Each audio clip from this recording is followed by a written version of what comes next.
எவன் என்ன வேணா சொல்லட்டும், என்னை பொறுத்த வரைக்கும் இந்த பொங்கல் அண்ணன் தம்பி பொங்கல், அவ்வளோதான். ஜெகதீஷ்க்கு ஃபோன் அடித்தேன். ப்ரோ, ஜெகதீஷ் எல்லாருக்குமே தெரியும், விஜய் சாரோட இருக்கிறவர். அவருக்கு நான் ஃபோன் பண்ணேன். நான் ப்ரோ இந்த மாதிரி படம் நீங்கள் வந்து போஸ்ட்பான் பண்ணிட்டீங்க ப்ரோ அப்படின்னேன்.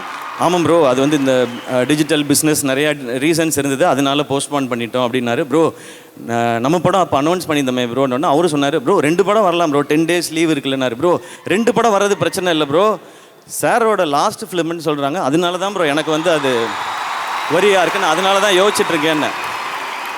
அப்போ ஜெகதீஷ் சொன்னார், ப்ரோ அதெல்லாம் ஒன்றும் பிரச்சனை இல்லை ப்ரோ, நம்ம 2 படமும் சூப்பராக இருக்கும் அப்படின்னாரு. இல்லை ப்ரோ, இது நீங்கள் நல்லா புரிஞ்சுக்குங்க, லாஸ்ட் ஃபிலிம்னால சார்கிட்ட என்ன செனாரியோங்கிறத கரெக்டாக இன்ஃபார்ம் பண்ணிவிடுங்க, இல்லைனா நடுவில் யாராவது சிலர் காமெடி பண்ணிகிட்டு இருப்பாங்க தேவையில்லாமல், அதனால நீங்கள் சொல்லிவிடுங்க அப்படின்னு சொன்னேன். 5 minutes கொடுங்க, நான் பேசிட்டு வரேன் அப்படின்னாரு. கரெக்டாக ஒரு 10 minutes கழிச்சு அடித்தார். ப்ரோ சார்கிட்ட எல்லாமே நான் டீட்டெயிலாக சொல்லிட்டேன், எல்லாம் ஓகே, ஆல் ஓகே, சார் உங்களுக்கு விஷயம் சொல்ல சொன்னார், நம்ம சூப்பராக பண்ணிடலாம், 2 படமும் சிறப்பாக இருக்கும் அப்படின்னு சொன்னார். இவ்வளோ தான் இதுக்குள்ளே நடந்த மொத்த கதையும். இதை வந்து டோட்டலாக மாற்றி வேறு மாதிரி பேசும்போது அது நம்ம என்ன பண்ண முடியும், சிலருக்கு வன்மம், சிலருக்கு வியாபாரம், சரி அவங்கள டிஸ்டர்ப் பண்ணாமல் நம்ம விட்டுருவோம் அப்படின்ட்டு. நமக்கு தெரியும்ல நம்ம என்ன ரெஸ்பெக்ட், என்ன ஈக்குவேஷன் வச்சுருக்கோம். ஏன்னா கோட் படம் பார்த்துட்டு நான் வந்து விஜய் சாருக்கு கால் பண்ணேன். காலை அட்டன் பண்ணி சார் ஃபஸ்ட்டு சொன்னது ஹாய் ப்ரோ அப்படின்னாரு. ஹலோ சார், சார் கோட் பயங்கர என்டர்டெய்னிங்காக இருந்துச்சு சார், சூப்பர் சார் அப்படின்னேன். தேங்க்ஸ் ப்ரோ அப்படின்னாரு. சார் எதுக்கு சார் தேங்க்ஸ் சொல்கிறீங்க, எனக்கு இந்த படத்தில் உங்களோட இருந்தது ஒரு ஸ்பெஷல் மொமெண்ட் சார், அது எனக்கு ரொம்ப மெமரபுளாக இருக்கும். இல்லை ரொம்ப ஸ்வீட்டாக வந்து நீங்கள் இந்த பண்ணி கொடுத்தீங்கல்ல, நான் உங்களுக்கு எத்தனை முறை முடியுமோ அத்தனை முறை நான் தேங்க்ஸ் சொல்லிகிட்டே இருப்பேன்னு அவ்வளவு ஸ்வீட்டாக சொன்னார். இதுதான் எங்கள் 2 பேருக்கு நடுவில் இருக்கிற இந்த ரிலேஷன்ஷிப்.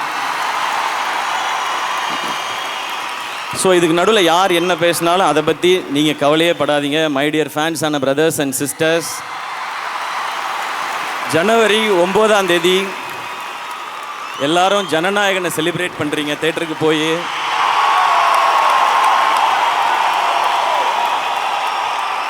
முப்பத்தி 3 வருஷம் இண்டஸ்ட்ரியில் நம்மளெல்லாம் என்டர்டெயின் பண்ண ஒருத்தர் லாஸ்ட் ஃபிலிம்னு சொல்லியிருக்காரு, அதை 9ஆம் தேதி என்டர்டெயின் பண்ணுறோம், அதை போய் நம்ம செலிப்ரேட் பண்ணுறோம்.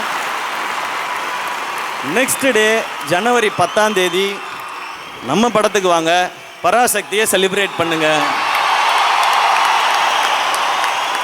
இந்த பொங்கல் கோலிவுட்டுக்கு அமேசிங்கான பொங்கலாக இருக்கும். இன்றைக்கி இருக்க காலகட்டத்தில் சோஷியல் மீடியாவை ஹேண்டில் பண்ணுறது ரொம்ப டஃப்பாக தான் இருக்குது. எது உண்மை எது பொய்ன்னு கண்டுபிடிக்கவே ரொம்ப கஷ்டமாக இருக்குது. இதில் இந்த ஏஐ வேறு வந்துடுச்சு. நீ ஏஐயான்னு ஏஐட்ட கேட்டு தெரிஞ்சுக்கிற கண்டிஷனில் தான் நாம் எல்லாருமே இருக்கோம். அதனால் இதுக்குள்ளே நீங்கள் உள்ளே வராதிங்க, நீங்கள் ஜாலியாக செலிப்ரேட் பண்ணிட்டே இருங்க.